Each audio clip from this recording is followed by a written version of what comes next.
बिस्मिल्लाहिर्रहमानिर्रहीम। मैं हूं डॉक्टर अब्दुल मालिक। हमारी आगाही सीरीज़ का सिलसिला जारी है। ये series movement disorder society of Pakistan और neurology awareness and research foundation के ताउन से आप तक पहुंचाई जा रही है। इससे कबल के 2 प्रोग्राम में हमने पार्किंसंस के हवाले से आगाही और इसके होने वाली वजूहात के मुतालिक आप तक मालूमात पहुँचाई हैं। आज की गुफ्तगू में इस मर्ज़ की तशख़ीस और इसके इब्तदाई इलाज के हवाले से हम अपने माहिरीन के ज़रिए आप तक गुफ्तगू पहुँचाएँगे। मैं आपको अपने पैनलिस्ट का तारुफ़ कराता हूँ। मेरे दाएं जानिब डॉक्टर नादिर अली सैयद, जो कि मूवमेंट डिसऑर्डर सोसाइटी पाकिस्तान के सदर हैं और आगा खान यूनिवर्सिटी हॉस्पिटल से भी वाबस्ता हैं। इसके अलावा साउथ सिटी हॉस्पिटल में एज ए न्यूरोलॉजिस्ट काम करते हैं। उनके साथ प्रोफेसर मोहम्मद वासे हैं, जो आगा खान यूनिवर्सिटी हॉस्पिटल से वाबस्ता हैं और पाकिस्तान सोसाइटी ऑफ न्यूरोलॉजी के सदर भी रहे हैं। आप दोनों मेहमानों को मैं इस प्रोग्राम में खुशामदीद कहता हूँ। आज के हमारे प्रोग्राम का जो मौजू है वो पार्किंसंस के मर्ज़ की तशख़ीस और उसका वर्कअप और उसके हवाले से इब्तदाई ट्रीटमेंट, उसके इलाज के हवाले से। तो सबसे पहले तो मैं जानना चाहूँगा आपसे कि एक पार्किंसंस के मरीज़ की जिसके अंदर ये अलामात पाई जाती हैं, उसके लिए क्या तशख़ीसी टेस्ट करने चाहिए? पार्किंसंस की बीमारी के अंदर तशख़ीसी टेस्ट का रोल काफ़ी कम होता है। इसकी जो डायग्नोसिस होती है वो होती है मरीज़ से गुफ्तगू करके और मरीज़ को मुआयना करके, उसको चलता हुआ देखने के और उसका फ़िज़िकल मुआयना करके। इसके अंदर कोई दुनिया में टेस्ट नहीं है जो कि पार्किंसंस डिज़ीज़ को डायग्नोज करे। टेस्ट जो पार्किंसंस के लिए किए जाते हैं वो आमतौर पे इसलिए किए जाते हैं कि दूसरी बीमारियां जो कि पार्किंसंस से मिलती जुलती हैं उनको डायग्नोज किया जाए, ताकि हम गलत डायग्नोज ना कर सकें। तो पार्किंसंस का टेस्ट पेशेंट से बातचीत और उसके मायने के ऊपर मबनी होती है। जैसे डॉक्टर नादिर ने बताया कि इसका जो वो ख़ास टेस्ट नहीं है, तो किस तरह एक जिनमें ये अलामात पाई जाती हैं वो अपने मौलिज की तलाश करे? वो क्या एक मर्ज़ के उसको तशख़ीस के लिए उसको किससे रुजू करना चाहिए? देखिए, सबसे पहली चीज़ तो ये है कि जो मरीज़ ख़ुद और मरीज़ के जो घर वाले हैं, चूँकि ज़्यादातर ये बीमारी होती है 60-65 साल की उम्र में, तो हमारे माशरे में ये अलामात तो लोग आइडेंटिफाई कर लेते हैं, लेकिन उसको एट्रीब्यूट करते हैं कि जी बुढ़ापे की वजह से है, या उम्र हो गई है उसकी वजह से ये है। तो एक तो ये कि घर वाले और मरीज़ जब इन अलामात को पिक करें तो ये समझें कि ये एक बीमारी है जो कि काबिल इलाज बीमारी है, और फिर उसके बाद डॉक्टर्स को जाएं। और डॉक्टर्स के लिए कुछ टिप्स होती हैं कि जिससे डॉक्टर्स उसको आसानी से डायग्नोस कर सकते हैं। अब मरीज़ को क्या अलामात होनी शुरू होंगी जो घर वाले भी महसूस कर सकते हैं, वो ये है कि मरीज़ के हर काम की रफ्तार थोड़ी स्लो हो जाएगी। राशा बाज़ औक़ात शुरू में होता है या नहीं होता, तकरीबन 20-25% मरीज़ों में शुरू में थोड़ा राशा होता है कि जिसमें हाथ हल्का सा कांपना शुरू करता है, एक साइड पे होता है, दूसरी साइड पे नहीं होता, और रेस्टिंग ट्रेमर होता है कि पाँव और हाथ रखा हुआ है तो हल्का हल्का काँप रहा है। तो राशा की अलामत एक होती है जो 20-25% लोगों में होती है। ज़्यादातर लोगों में अलामत ये होती है कि जिस्म उनका स्लो हो जाता है, उनका चलना स्लो हो जाता है, उनका खाना पीना स्लो हो जाता है, बाज़ औक़ात उनको लिखने में दुश्वारी होती है, उनकी राइटिंग बहुत छोटी छोटी सी हो जाती है, बाज़ औक़ात उनकी आवाज़ पे थोड़ा सा फ़र्क पड़ता है। तो अगर इस तरह की कोई अलामात डेवलप हो मरीज़ के अंदर, मरीज़ ख़ुद भी महसूस करता है, उसको घर वाले भी महसूस करते हैं। तो जब ये अलामात महसूस हो तो इसका मतलब ये है कि इस मरीज़ को एक दफ़ा डॉक्टर को दिखाना चाहिए कि इसको पार्किंसंस की बीमारी है या नहीं है बीमारी। अच्छा, जब वो डॉक्टर के पास जाएगा तो डॉक्टर 2-3 चीज़ें देखते हैं। एक तो ज़ाहिर मरीज़ को चला के देखते हैं, उससे पता चल जाता है कि उसके चलने पे कितना असर पड़ा है, क्योंकि आमतौर पे मरीज़ के कदम थोड़े बड़े होते हैं। पार्किंसंस के मरीज़ के कदम थोड़े छोटे हो जाते हैं, उसको थोड़ा मुड़ने में दुश्वारी होती है, मुड़ने में उसको गिरने का ख़तरा ज़्यादा होता है, और उसके अलावा ट्रेमर होता है। उसके अलावा डॉक्टर जो है वो मरीज़ के मसल्स की टोन चेक करते हैं, हाथों पैरों की, पट्ठों के अंदर एक रिजिडिटी आ जाती है, एक सख्ती आ जाती है।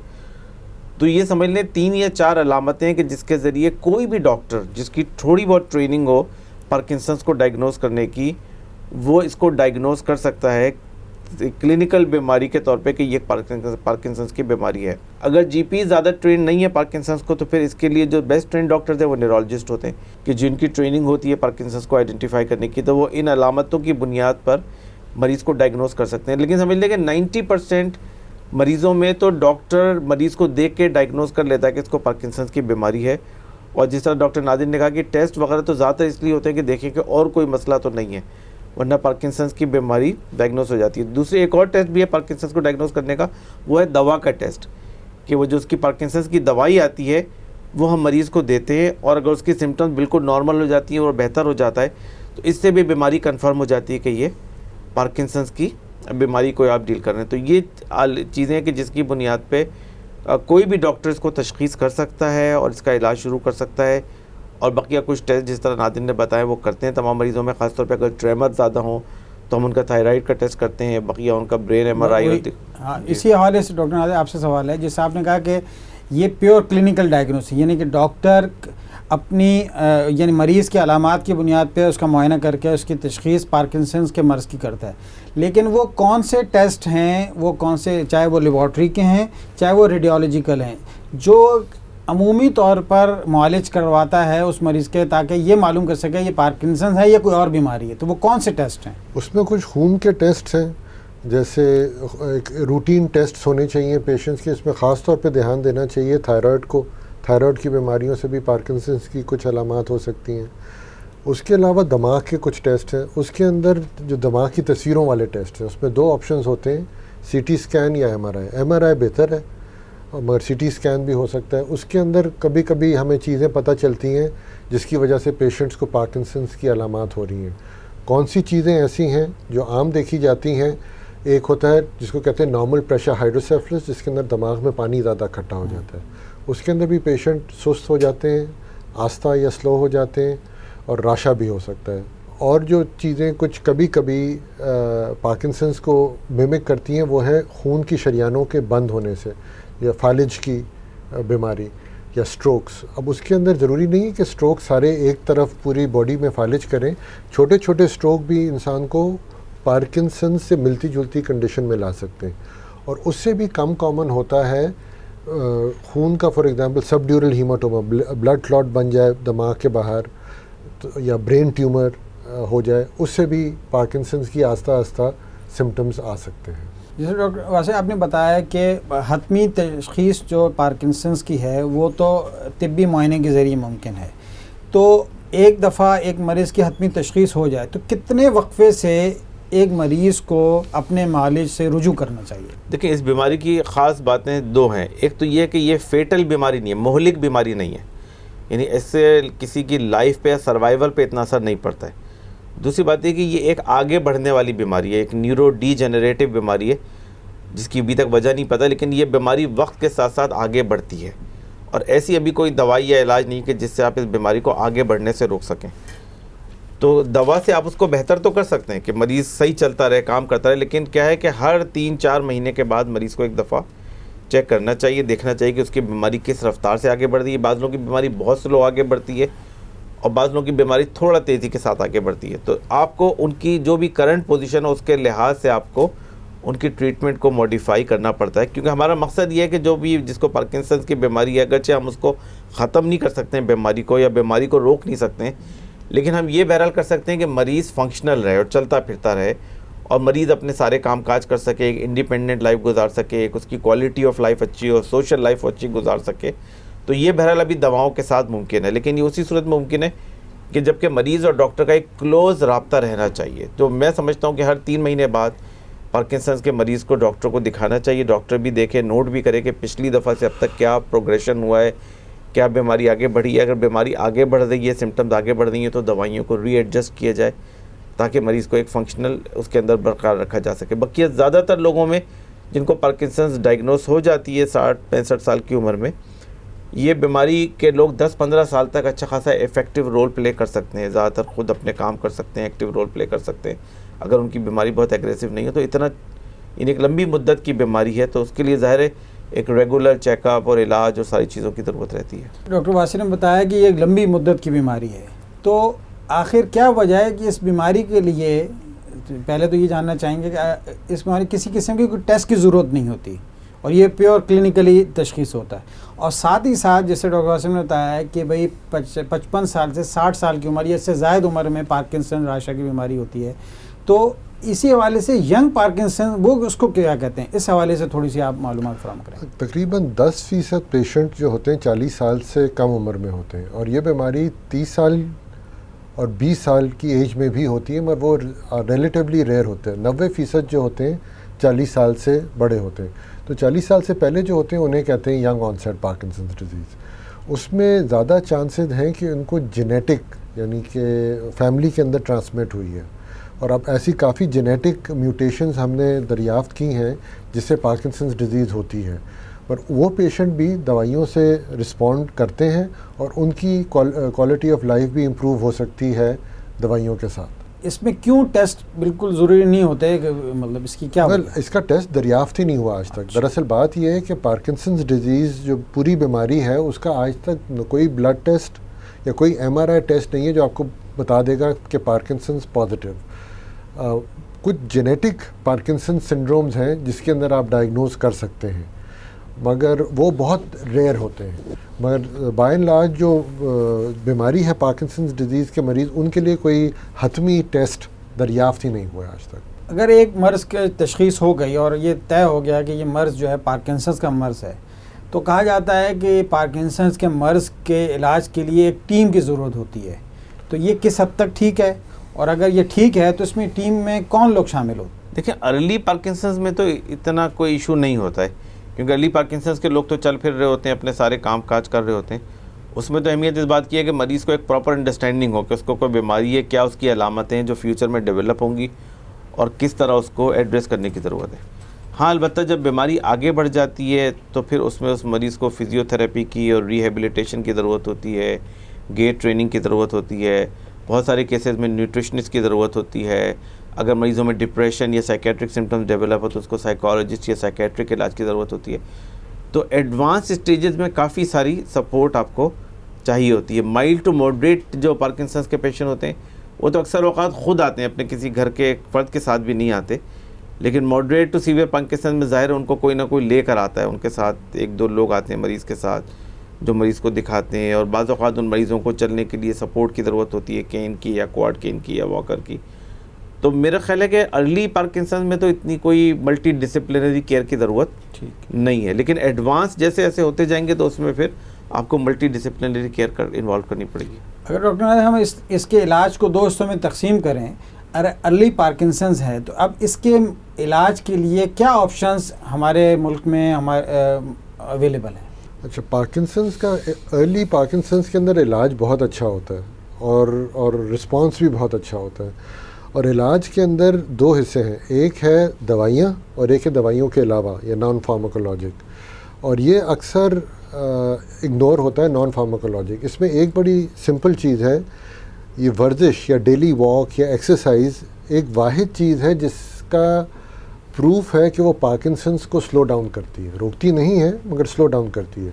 जो लोग शुरू से रेगुलर एक्सरसाइज करते हैं उनकी बीमारी हल्की रहती है और लंबी चलती है और इतनी ज़्यादा तेज़ी से प्रोग्रेस नहीं करती। तो एक्सरसाइज, फिर healthy diet, healthy sleeping activity, healthy digestion, उनको अपनी खुराक का ध्यान रखना होता है, नींद का ध्यान रखना होता है, वर्जिश, हेल्दी लाइफस्टाइल, ये आपकी फाउंडेशन है कि अगले आपके 10-15 साल अच्छे गुजरेंगे। उसके अलावा दवाइयाँ हैं और बहुत इफ़ेक्टिव दवाइयाँ हैं। इनफैक्ट पार्किंसंस डिजीज़ वाहिद न्यूरो डिजेनरेटिव बीमारी है जिसके अंदर बहुत ही ड्रामेटिक अफेक्ट आता है, ख़ास तौर पे शुरू में दवाइयों से। दवाइयों के अंदर जो सबसे पुरानी और सबसे स्ट्रॉन्ग इफेक्टिव दवाई और सबसे कम साइड इफ़ेक्ट वाली दवाई वो है लीवोडोपा, जो लीवोडोपा और कार्बिडोपा की कॉम्बिनेशन। मगर यंग लोगों के अंदर ये इतनी अच्छी नहीं रहती है, ओल्डर लोगों, मौमर लोगों के लिए बेहतर रहती है। फिर यंगर लोगों के लिए और दवाइयाँ हैं, डोपामीन एगनिस्ट जिसमें रोपिनारॉल एक शामिल है। उसके अलावा और भी दवाइयाँ हैं जैसे मोनोमाइनो ऑक्सीडेज इनहिबिटर्स जिसमें सेलेजिलीन है, रसाजिलीन है, जो कि अब अवेलेबल हैं पाकिस्तान के अंदर। एक और दवाई है अमेंटाडीन जो कि पाकिस्तान में अवेलेबल है। तो दवाइयाँ बहुत हैं, पर दवाइयों के अलावा ग़िज़ा, नींद और एक्सरसाइज का भी ध्यान रखना ज़रूरी है। जैसे डॉक्टर नादिर ने बताया कि इब्तदाई अलामात पे बहुत सारी दवाएं पाकिस्तान में अवेलेबल हैं जिसके नतीजे में बहुत अच्छा उसका इलाज हो सकता है।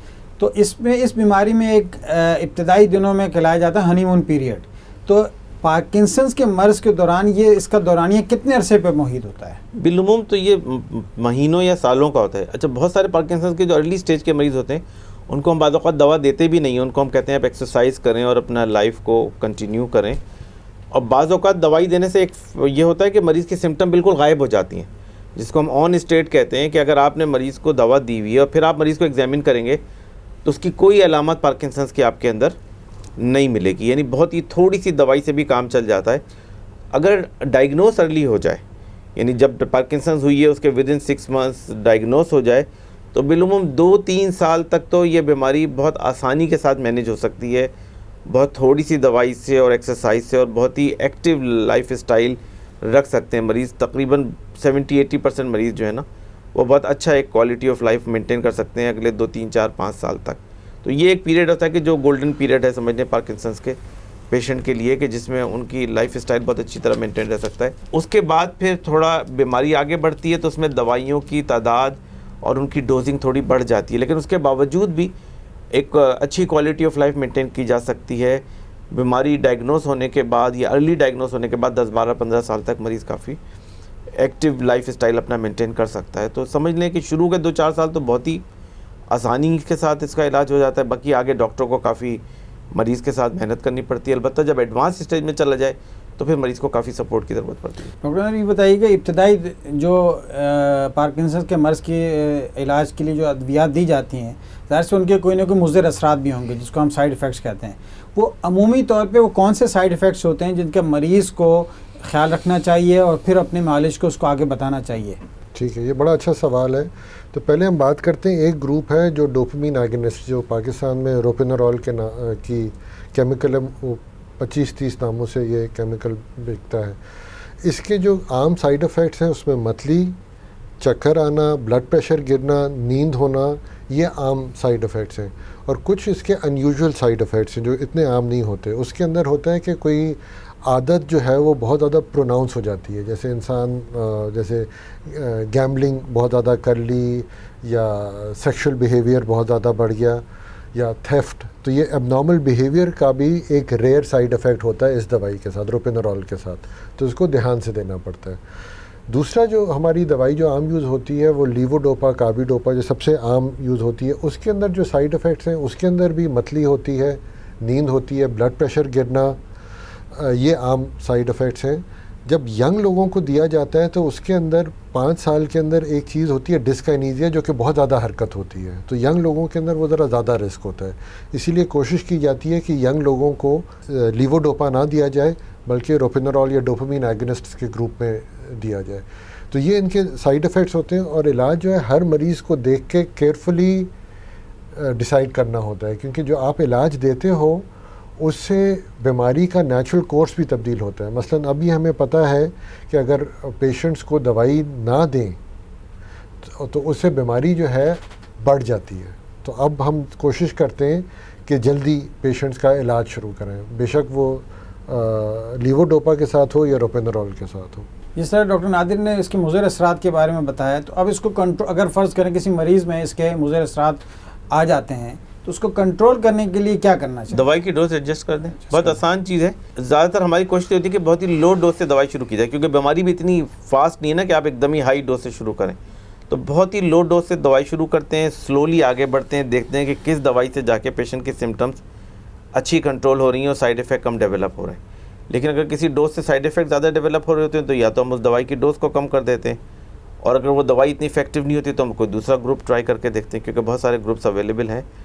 लेकिन बिलउमूम मरीज़ जो हैं वो पार्किंसन की दवाई को बहुत अच्छा टॉलरेट करते हैं, और उससे उनकी लाइफ की क्वालिटी इतनी बेहतर हो जाती है कि वो उस दवाई को छोड़ते नहीं है। और बीमारियों में तो ये मसला होता है कि लोग कहते हैं जी दवाई नीली मरीज़ ने रोक दी, मिस कर दी डोज, पर पार्किंसंस के मरीज़ को चूँकि डे टू डे उसको पता होता है कि उसकी लाइफ जो है ना दवाओं से कितनी बेहतर हो रही है, तो बिलउमूम मरीज़ दवाई ना छोड़ते हैं ना उसकी डोज कम करते हैं, वो उसको रेगुलर लेते रहते हैं। और बिलउमूम अगर छोटे मोटे साइड इफ़ेक्ट होते भी हैं तो वो फिर भी उसको टॉलरेट करते हैं, क्योंकि उससे वो चलते रहते हैं, उनकी क्वालिटी ऑफ लाइफ अच्छी रहती है। तो पार्किंसंस में ये हमारे पास इशू नहीं है कि ज़्यादा साइड इफ़ेक्ट की वजह से लोग दवाई छोड़ते हैं, लेकिन बाज़ औक़ात ऐसे साइड इफ़ेक्ट होते हैं कि जिसकी वजह से हमें दवाई की डोज एडजस्ट करनी पड़ती है, कम करनी पड़ती है, चेंज करनी पड़ती है, या कुछ ऐसी एडिशनल चीज़ें हमें करनी पड़ती हैं कि जिससे वो साइड इफ़ेक्ट कम हो सके। मिसाल के तौर पर अगर किसी को नौज़िया ज़्यादा हो रहा है तो हम उसकी दवाई की डोजेज को इस तरह एडजस्ट करते हैं या खाने के साथ देते हैं, या बाज़ औक़ात हमें कोई एंटी नौज़िया दवाई देनी पड़ती है तो बाज़ औक़ात ऐसा होता है कि इस तरह का कुछ करना पड़े, वरना ज़्यादातर दवाओं की डोज एडजस्ट करने से मसला हल हो जाता है। चलिए, जिसके मुज़र असरात के हवाले से दवा की एडजस्टमेंट है, जिस तरह आप दवाओं की इब्तदाई जो पार्किंसंस के मर्ज़ के लिए इब्तदाई दवाओं के आपने नाम लिए, लीवोडोपा, कार्बिडोपा है,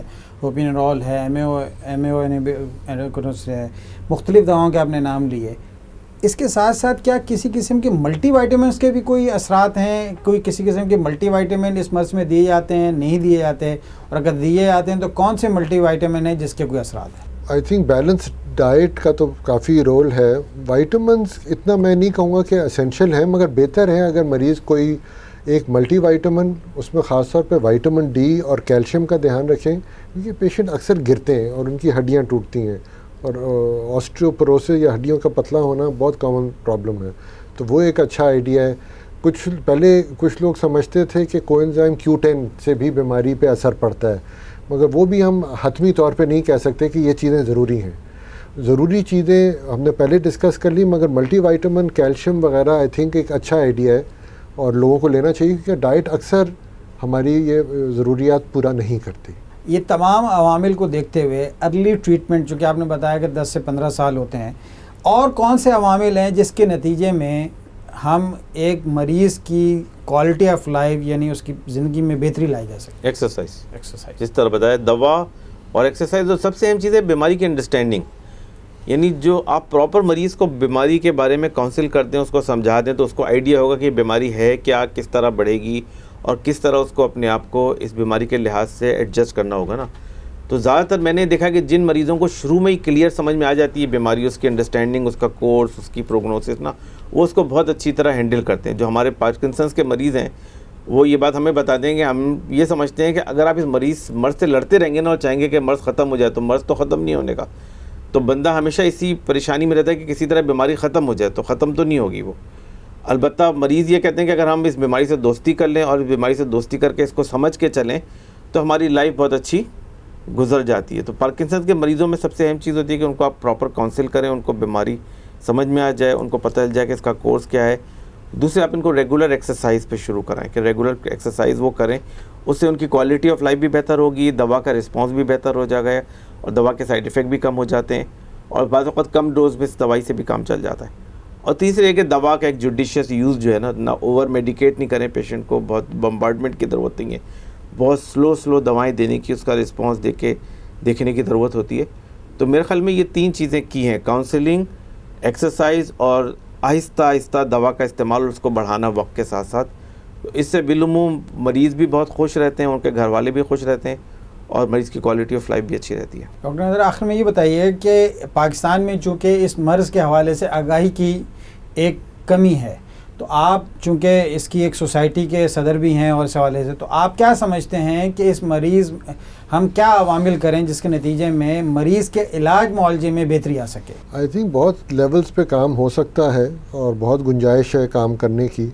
इसमें कुछ तो जो न्यूरोलॉजिस्ट्स हैं, जो स्पेशलिस्ट हैं, हमें भी एक ज़िंदगी भर सीखने की एक जुस्तजू में लगना होता है और एक ऑन गोइंग प्रोफेशनल डेवलपमेंट के तौर पे कॉन्फ्रेंसेस, मीटिंग्स होती हैं जहाँ पे नई इलाज और मुश्किल मरीज़ों को इलाज करने के तरीके डिस्कस होते हैं। उसके अलावा फिर हमारे जो जनरल फिजिशंस हैं, वो पॉपुलेशन, उधर भी ज़रूरत है कि उनको आगाही प्रोग्राम्स उनके लिए हों, कॉन्फ्रेंसेस हों। मीडिया का भी बड़ा रोल है कि अखबार के अंदर, मुझे पता है आप काफ़ी इसमें एक्टिव रहे हैं, आप आर्टिकल्स वगैरह लिखते रहते हैं, और इंटरनेट का भी बड़ा रोल है। मुझे उम्मीद है कि इंटरनेट के थ्रू जो हम भी बातें कर रहे हैं बहुत लोगों तक पहुंचेंगी। और फिर पेशेंट्स की फैमिलीज़ के पब्लिक अवेयरनेस का भी बड़ा रोल होता है कि वो भी फैमिलीज़ भी समझें, सीखें। जो केयर गिवर्स हैं, इसमें बीमारी जब होती है तो सिर्फ मरीज़ नहीं होता मुब्तला, पूरी फैमिली होती है, उनके ऊपर भी बर्डन होता है। और उस बर्डन को किस तरह हैंडल किया जाए, जिस तरह डॉक्टर वासे कह रहे थे, उससे उतना ही बोझ पड़ता है। ये बोझ बहुत हल्का भी हो सकता है, ये बोझ बहुत भारी भी हो सकता है। तो इसके अंदर एजुकेशन, लर्निंग, ये सारी चीज़ें, गाइडेंस बड़ी इम्पॉर्टेंट है। नाज़रीन, आज की इस एपिसोड में हमने पार्किंसंस के मर्ज़ की तशख़ीस और उसके इब्तिदाई इलाज मुआलजे के हवाले से अपने माहिरीन से गुफ्तगू की। हमारे माहिरीन ने यह बताया कि इसकी तशख़ीस के लिए किसी किस्म का कोई ख़ास लेबॉर्ट्री टेस्ट या कोई एक्सरे या अल्ट्रासाउंड वगैरह नहीं किया जाता, और इसके इब्तदाई ट्रीटमेंट के हवाले से पाकिस्तान के अंदर तमाम किस्म की अद्वियात मुयस्सर हैं, जिसके ज़रिए इब्तदाई तौर पर जो भी इलाज की ज़रूरत होती है पार्किंसंस के लिए वो आराम से किया जा सकता है। इसके लिए ज़रूरी है कि पार्किंसंस के मर्ज़ में मुब्तला मरीज़ अपने मालिज से रुजू करे और वक्तन फ़वक्तन वो अपने मालिज की हदायत के मुताबिक उस पर अमल करे। इसके नतीजे में उसकी रोज़मर्रा ज़िंदगी बेहतरी रहेगी और उसकी रोज़मर्रा ज़िंदगी के अंदर मसाइल कम से कम होंगे। हमारे माहिरीन ने हमें यह भी बताया कि जहाँ अद्वियात का एक अहम रोल है, वहीं एक्सरसाइज, वर्जिश, अच्छी ग़िज़ा और प्रॉपर अपनी ज़िंदगी को गुजारने के लिए तमाम दीगर अवामिल को इस्तेमाल करते हुए, अद्वियात को इस्तेमाल करते हुए उसमें इस्तेमाल किया जाए ताकि उसकी क्वालिटी ऑफ लाइफ बेहतर से बेहतर हो। हमारे माहिरीन ने यह भी बताया कि पार्किंसंस के हवाले से किसी और टेस्ट और किसी और चीज़ की ज़रूरत नहीं होती। अगले प्रोग्राम तक के लिए इजाज़त दीजिए। अल्लाह हाफ़िज़।